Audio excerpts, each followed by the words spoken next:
High everyone, welcome to my YouTube channel. तर मित्रांनो, creatine मोनोहायड्रेटचे benefit तुम्हाला मी आजच्या लेक्चरमध्ये सांगणार आहे. तर तुम्ही बघू शकता माझं बिफोर क्रेटिन लुक आणि आफ्टर क्रेटिन लुकमध्ये किती डिफरंट आहे. तर क्रेटिनचा उपयोग आपण कशासाठी केला जातो?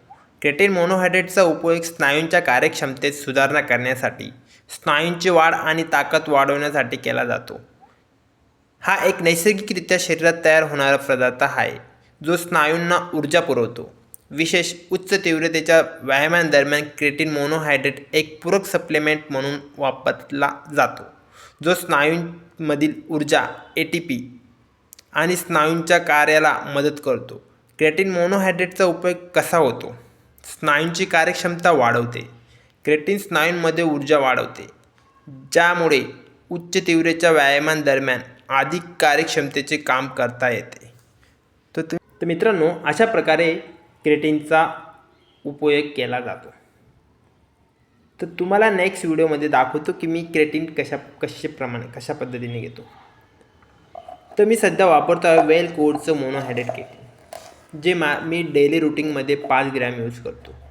जेव्हा नवीन मी सुरुवात केली तेव्हा 7 ते 8 ग्रॅम डेली घ्यायचो. 15-20 दिवस कंटिन्यू घेतले, त्यानंतर मी क्रेटिनचं प्रमाण कमी केले.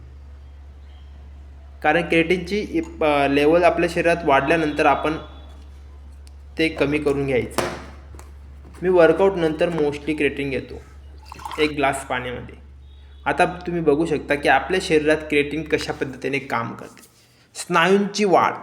क्रेटिन स्नायूंच्या पेशींमध्ये पाणी टिकवून ठेवते, ज्यामुळे स्नायू मोठी दिसतात आणि स्नायूंची वाढ होते, असे ASITIS न्यूट्रिशन म्हणते.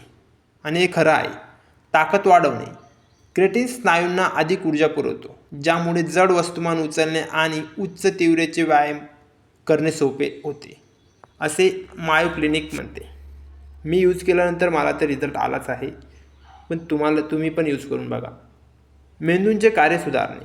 क्रेटिन मेंदूतील ऊर्जा ATP वाढवतो, ज्यामुळे मेंदूंचे कार्य सुधारते. तर तुम्ही बघू शकता माझ्या नेक्स्ट स्लाईडमध्ये हा माझा काही महिन्यापूर्वीचा पीक आहे. तर त्यात माझे एक फक्त शॅडेड लुक दिसत आहे.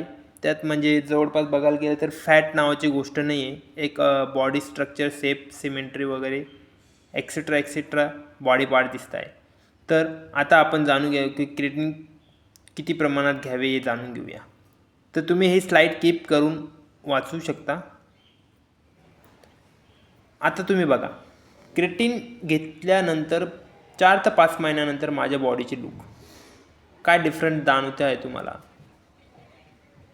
मसल्स थोडे डेव्हलप झालेले, फॅट तर नाही आहे, पण मसल्स एकदम थोडेसे ग्रोथ झालेलं वाटतं आहे. बॉडीची साईज वाढलेली वाटते. अशा पद्धतीने बेनिफिट असतात क्रेटिनचे. तर मित्रांनो, आपण आता जाणून घेऊया की क्रेटिनचा वापर कधी करायचा, व्यायामाच्या आधी किंवा नंतर.